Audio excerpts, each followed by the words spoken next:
歡迎收聽新時覺聽新聞，我係 Lily。以下節目內容取材自時政評論員夏洛珊於大紀元發表文章。特朗普政府考慮向烏克蘭提供戰斧巡航導彈，已成為當前烏克蘭戰局嘅焦點。戰斧導彈本身唔一定能夠左右戰局，但提供戰斧導彈嘅做法將成為一個分水嶺，標誌住美國將更務實嘅態度推動烏克蘭和平計劃。10月16號，特朗普總統同普京通話後，喺真相社交上寫道：我哋同意下周舉行一次高級顧問會議，初步嘅會談將由國務卿盧比奧同其他指定人員主持，會談地點待定。之後，我將同普京總統喺匈牙利布達佩斯會面，討論能否結束呢場俄烏之間不光彩嘅戰爭。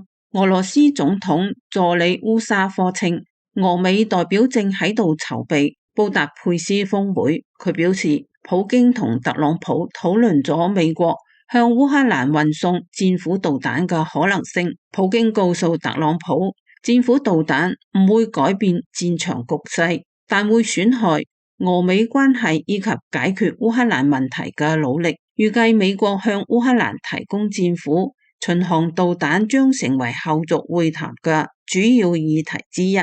上周特朗普警告稱，如果俄羅斯唔進行認真和平談判，佢可能會向烏克蘭提供戰斧導彈。10月12號，喺飛往以色列嘅空軍一號上，特朗普對記者講：我可能會講，如果呢場戰爭得唔到解決，我就要向佢哋發射戰斧導彈。呢個係一種不可思議嘅武器，攻擊性極強。講實話，俄羅斯唔想碰到佢，我哋可能唔會，亦可能會咁做。我認為而家提呢一件事好適合，至少目前為止，美國並冇確認向澤連斯基提供戰斧導彈，而且喺特朗普同普京見面之前，亦唔會確認。烏沙科夫仲聲稱，美國向烏克蘭出售戰斧導彈唔會影響戰場局勢，反而會嚴重損害俄美雙邊關係。烏沙科夫嘅言論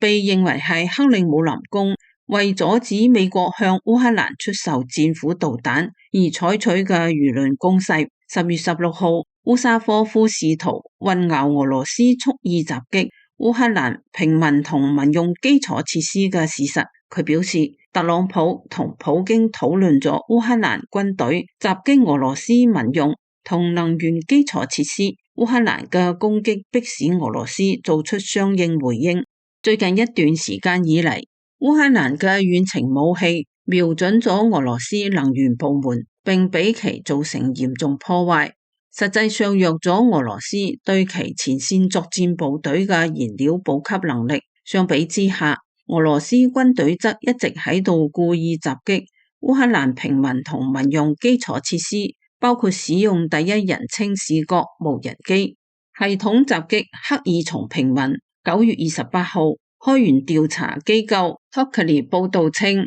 自2023年以嚟，單喺克爾松市俄羅斯無人機襲擊就已造成2877名烏克蘭平民傷亡。呢個遠早於烏克蘭針對俄羅斯能源設施嘅遠程打擊。實際上，俄羅斯早就開始使用類似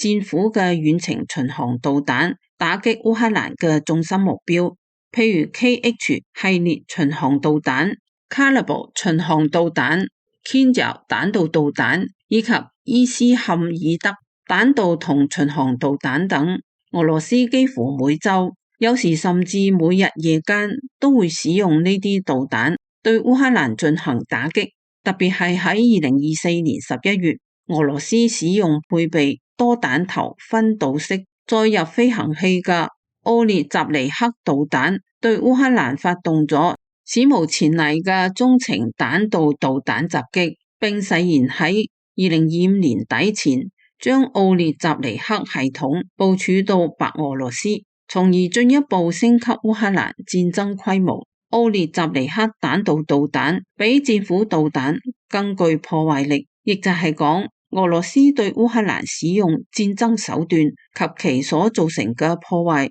早就超過咗戰斧導彈所能達到嘅程度。不過，如果美國向烏克蘭提供戰斧導彈，呢個仍然係烏克蘭至今最具破壞力嘅遠程武器。戰斧導彈嘅遠程作戰能力同龐大嘅有效荷載，將使烏克蘭軍方能夠對位於俄羅斯境內深處嘅關鍵軍事資產造成重大破壞。譬如位於塔旦斯坦共和國葉拉布加嘅薩克德無人機工廠，同位於薩拉托夫州嘅恩格斯空軍基地。喺俄羅斯打擊烏克蘭期間，俄羅斯嘅戰略轟炸機就係從呢啲基地起飛，向烏克蘭發射空射巡航導彈。戰斧導彈嘅早期型號可攜帶450公斤單體彈頭，可以打擊1600公里以外嘅目標。儘管外界認為烏克蘭唔擁有能力發射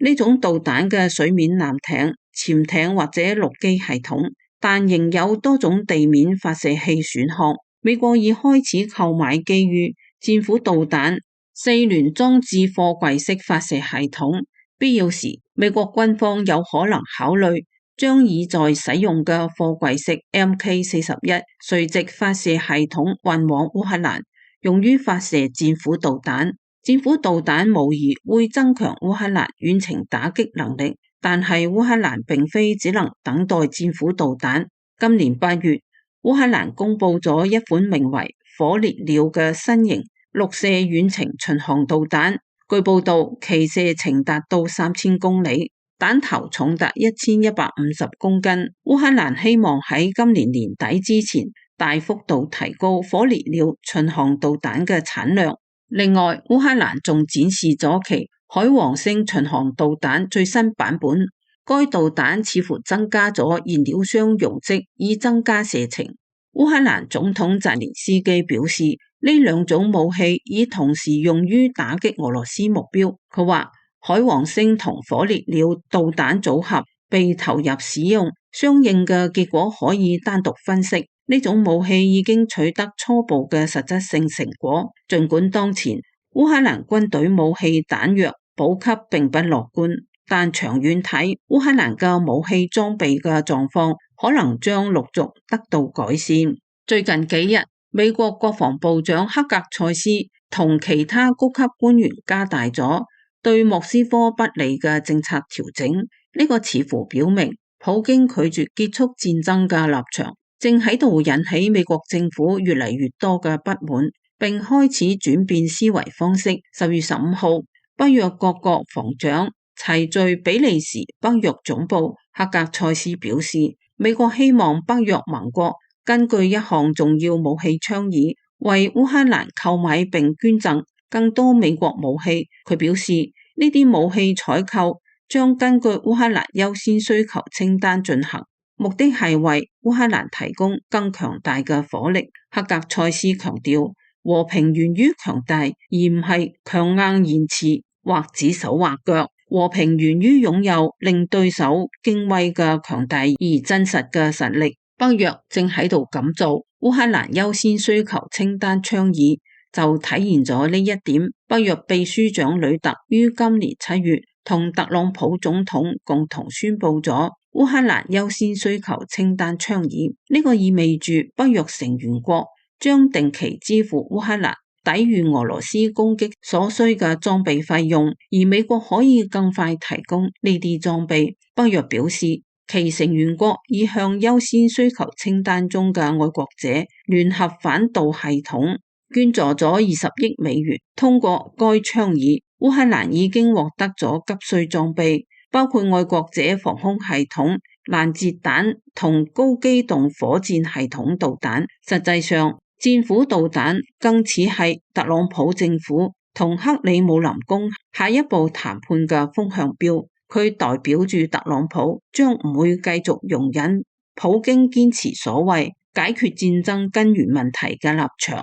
正如烏沙科夫所講，美國向烏克蘭出售戰斧導彈唔會影響戰場局勢，但會嚴重傷害美俄關係。烏沙科夫只講對咗結果，但可能導致美俄關係破裂嘅原因唔係戰斧導彈，而係普京嘅頑固立場。如果布達佩斯會晤後，俄羅斯重演安克雷奇會晤後加大對烏克蘭攻擊力度嘅做法，美國好可能將向烏克蘭提供遠程武器嘅行動表明態度，呢個可能促使烏克蘭和平嘅外交努力改為用大炮講話。本次嘅新視角聽新聞就到呢度，請記得訂閱點讚。本節目語版部分內容已加入大紀元嘅 Patreon，亦請大家多多支持。